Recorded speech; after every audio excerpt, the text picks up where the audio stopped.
Hello guys, welcome back to my channel. Apa kabar kalian hari ini? Aku harap kalian semua dalam keadaan yang happy dan sehat selalu guys.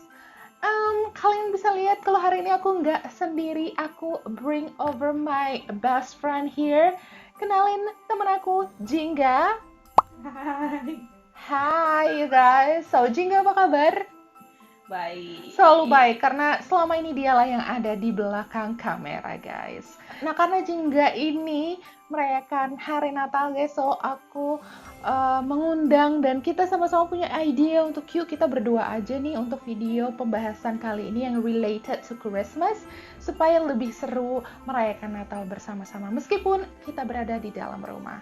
Tapi sebelum kita masuk ke video pembahasan kita hari ini, aku harap kalian mau support or dukung aku. Caranya gimana Jingga? Guys, jangan lupa subscribe, like, comment, and share video ini kalau kalian suka. Dan jangan lupa nyalain loncengnya kalau kita update video terbaru. So, are you ready? guys? Let's go. So guys, seperti yang kita tahu bahwa tanggal 25 Desember adalah hari di mana seluruh umat Nasrani di dunia mengadakan atau melakukan perayaan Natal guys. Nah hari ini pembahasan video kali ini related to Christmas. Kita akan membahas apa Jingga? Nah, hari ini kita akan membahas tradisi-tradisi unik yang ada di seluruh dunia mengenai perayaan Natal. Nah, tanpa berlama-lama lagi, langsung aja yang pertama. Yang pertama datang dari Ukraina. Nah, di Ukraina punya tradisi yang unik guys. Jadi mereka menghiasi pohon Natal dengan sarang laba-laba yang terbuat dari benang halus. Wow, terbuat dari benang halus. Jadi sejarahnya gini guys, sejarahnya adalah dimulai pada saat legenda seorang gadis yang memang hidup dalam keadaan yang sangat-sangat kurang mampu gitu lah ya bersama dengan keluarganya. Nah karena mereka nggak punya biaya nih guys untuk membuat atau mendekorasi rumah dengan pohon Natal atau dekorasi-dekorasi Natal, jadilah mereka ya bertahan atau membiarkan rumahnya dengan sarang laba-laba juga karena mereka nggak punya biaya juga. Nah keesokan paginya nih guys, pas sinar matahari pertama datang menembus ke rumah-rumah mereka, jadi si sinar mataharinya tuh ngenain sarang laba-laba di rumah itu, dan sarang laba-labanya itu mengeluarkan warna emas atau silver bias dari sinar matahari ini guys, gitu. Nah, warga Ukraina mempercayai cerita ini sebagai keberuntungan mereka. Jadi, kalau misalnya mereka bangun pagi dan melihat sarang laba-laba itu langsung guys, itu merupakan sumber keberuntungan bagi mereka. Apakah besok aku akan melihat sarang laba-laba ini? Next, yang kedua datang dari India. So, pastinya banyak banget yang punya tradisi-tradisi unik, seperti misalnya kayak tukar-tukaran kado atau berkumpul bersama keluarga. Nah, di India itu nggak luput juga dari sebuah tradisi unik yang dijalankan mereka sama umat Nasrani di India pada saat perayaan Natal, guys. Apa sih yang unik, Jingga? Nah, yang unik dari warga India adalah mereka membuat pohon Natal dengan pohon pisang maupun pohon mangga. Wow. Biasanya kan kita tahunya pohon Natal kan pohon cemara, tapi mereka berbeda guys. Unik, seunik-uniknya. Kenapa? Tapi sebenarnya kayaknya sih make sense ya.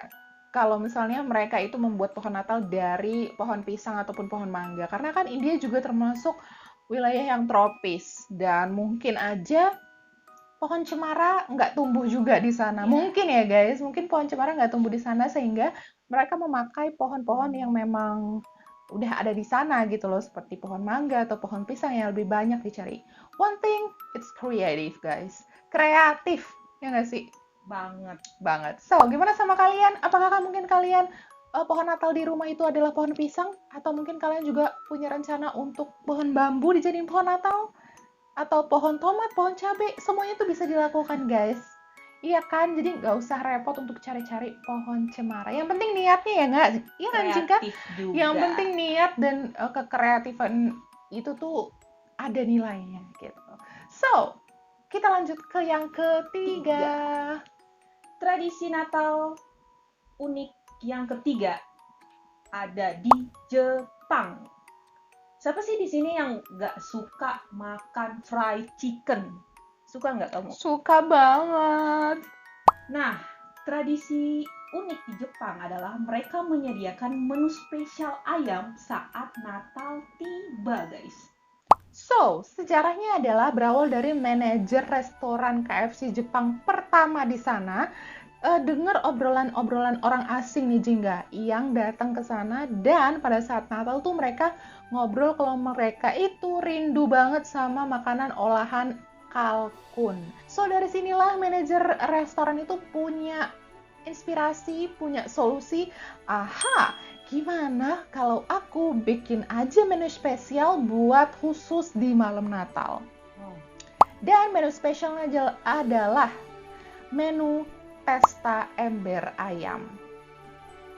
Maksudnya adalah, kalian tahu kan kalau misalnya di KFC itu ada salah satu menu yang pesen ayam paket gitu, yang pakai boxnya gitu ya kan, yang pakai embernya gitu, bucketnya itu. Nah di sana mereka selalu dinner pakai ayam itu, gitu. Menggunakan ayam itu dengan inspirasi dari manajer restoran. Akhirnya lama-kelamaan itu jadi tradisi, guys. So, gimana Jingga? Apakah kita juga besok akan melakukan pesta ember ayam itu? Memakan one bucket of chicken, fried chicken di sini untuk merayakan Natal? Boleh. Boleh? Boleh. So, gimana menurut kalian? Apakah ada di antara kalian yang menjadikan hal ini sebagai kewajiban pada saat dinner malam Natal? Lanjut yang keempat. Tradisi Natal unik yang keempat di Norwegia. Di Norwegia, mereka memiliki tradisi yang unik, yaitu menyembunyikan sapu, guys. Sapu? Yes. Kenapa bisa mereka menyembunyikan sapu? Nah, ceritanya gini, guys. Jadi, tradisi ini dipercaya, jadi sebelum mereka tidur, mereka harus menyembunyikan sapu, guys. Hal ini dipercaya, guys, untuk mengusir penyihir atau roh jahat. Jadi pada saat malam Natal nih, guys, tanggal 24 malam, jadi ini sapu mereka harus mereka sembunyiin agar tidak dicuri oleh penyihir atau roh jahat. Seperti itulah, guys.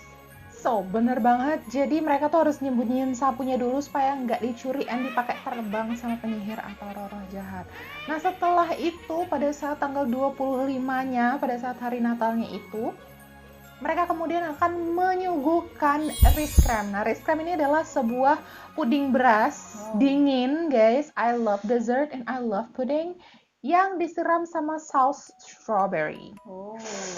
Enak banget gak sih makan dessert pagi-pagi? And keluarga ini akan menyediakan riskrem tersebut dengan bongkahan kacang almond yang bagi siapapun yang mendapatkan riskrem ini dipercaya akan mendapatkan nasib yang baik di tahun depan. So, apakah kita harus buat riskrem ini supaya kita bisa dapat nasib yang baik di tahun depan?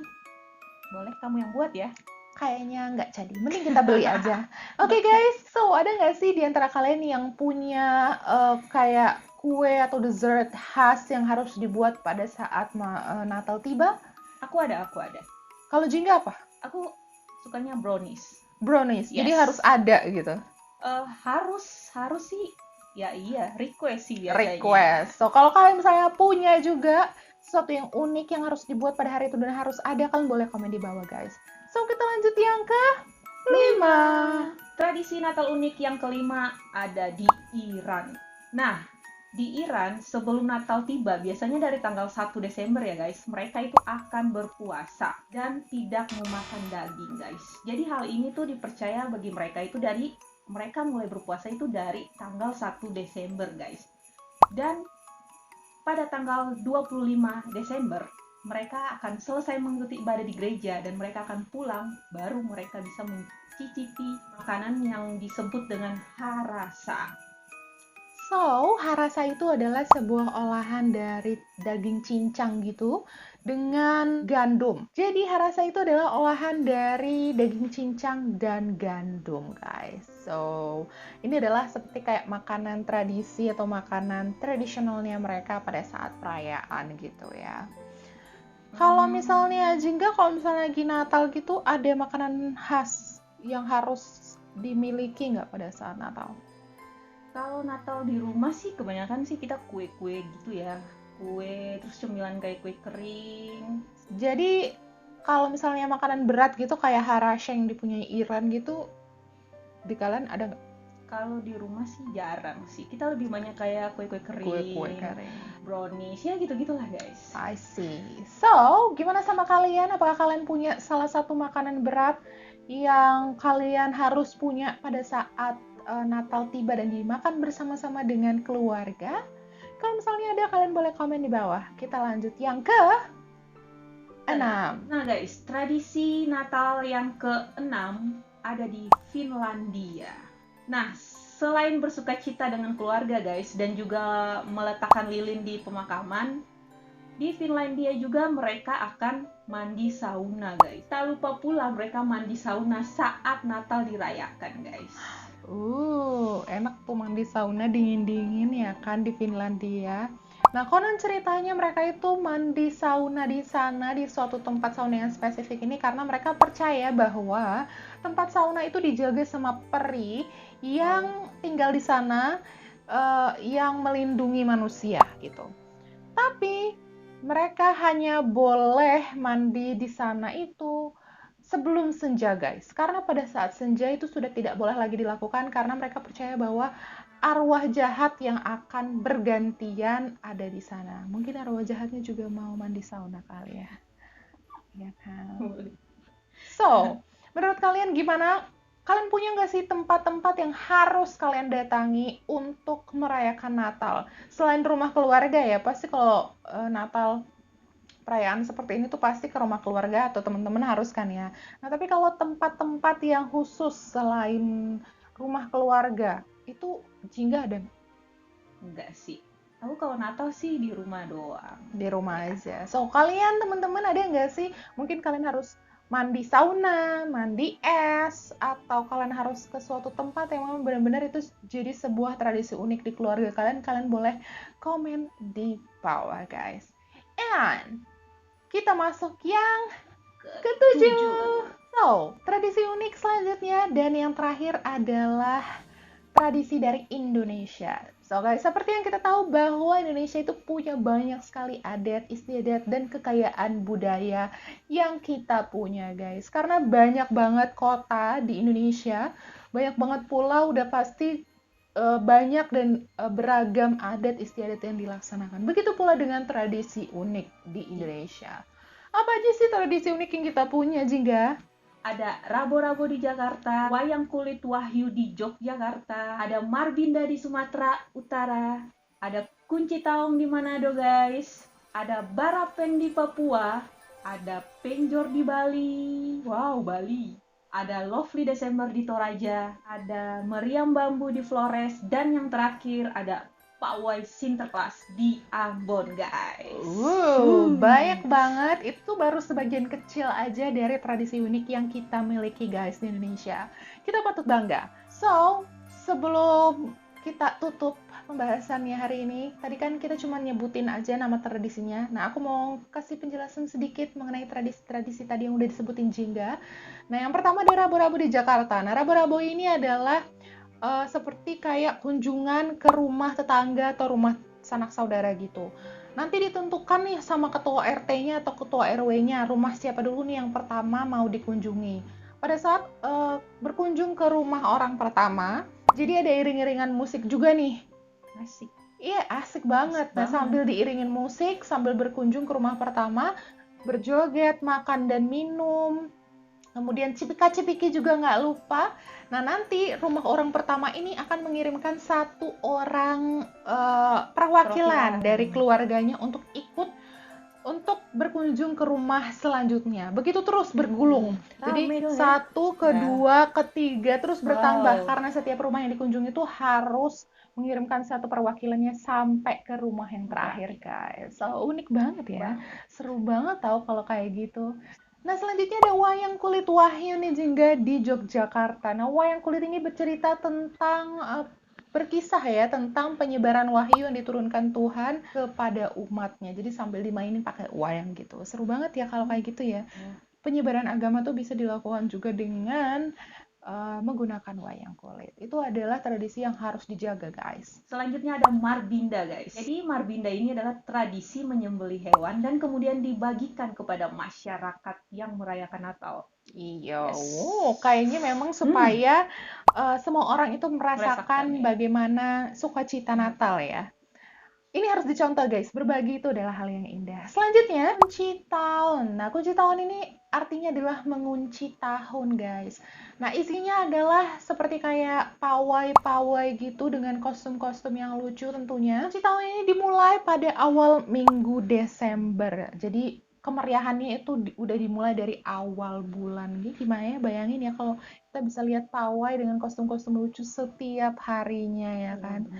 Kayaknya lucu banget gitu. Dan sekalian kunci tahun ini juga sebagai tanda akan berakhirnya tahun tersebut gitu. Jadi aku juga dan Jingga juga dan kita semua juga pasti berharap bahwa tahun ini bisa berakhir dengan baik ya kan, dengan adanya berbagai macam polemik dan kejadian yang cukup membuat kita down pada di tahun ini. Kita berdoa semoga tahun depan itu bisa jadi lebih baik ya guys.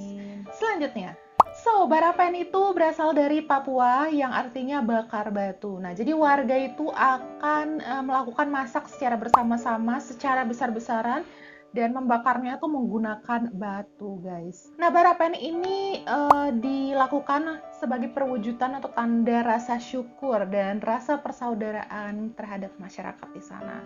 Wow, memang perayaan-perayaan seperti ini harus terus dilestarikan ya, karena memang Indonesia itu kaya banget sama ragam tradisi dan budaya.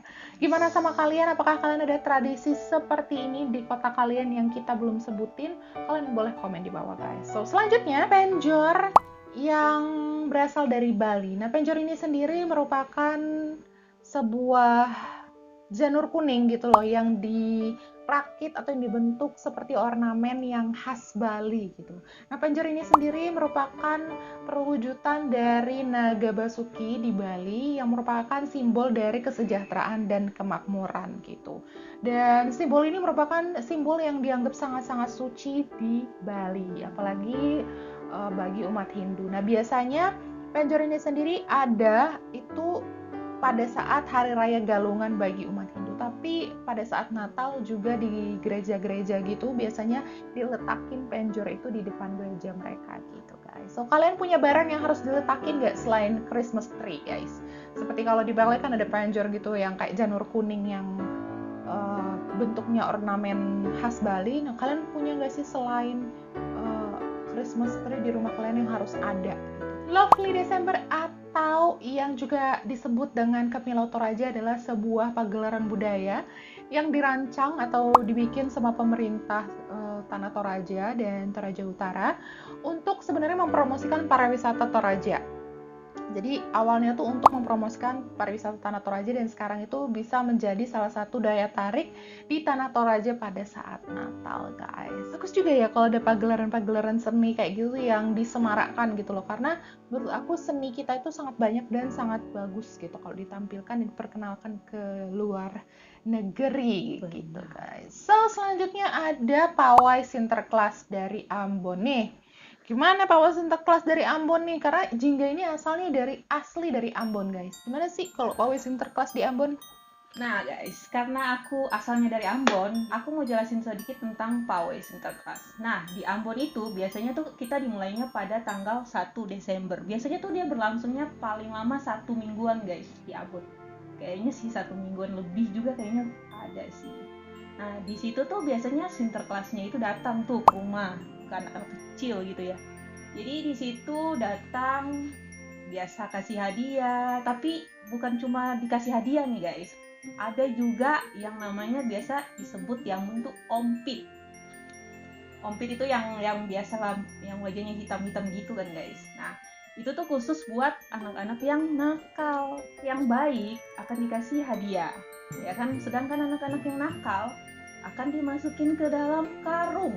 So, apakah di rumah kalian juga nyalain kembang api untuk perayaan Natal, guys? Komen di bawah. Nah, yang terakhir ada meriam bambu dari Flores. Nah, meriam bambu adalah sebuah meriam angin gitu ya, yang dibuat dari batang bambu gitu, dari bambu besar biasanya. Dan akan dijadikan kayak tembakan gitu loh, ada suara tembakannya gitu. Itu makanya dibilang namanya meriam bambu. Nah, di Flores, meriam bambu ini digunakan untuk merayakan atau mengekspresikan rasa sukacita mereka terhadap kelahiran Yesus Kristus di Flores gitu. Jadi pas meriam bambunya berdentum gitu, berarti mereka sangat-sangat bersukacita menyambut kelahirannya. So, itu dia tadi beberapa tradisi unik yang kita punya di seluruh dunia, guys.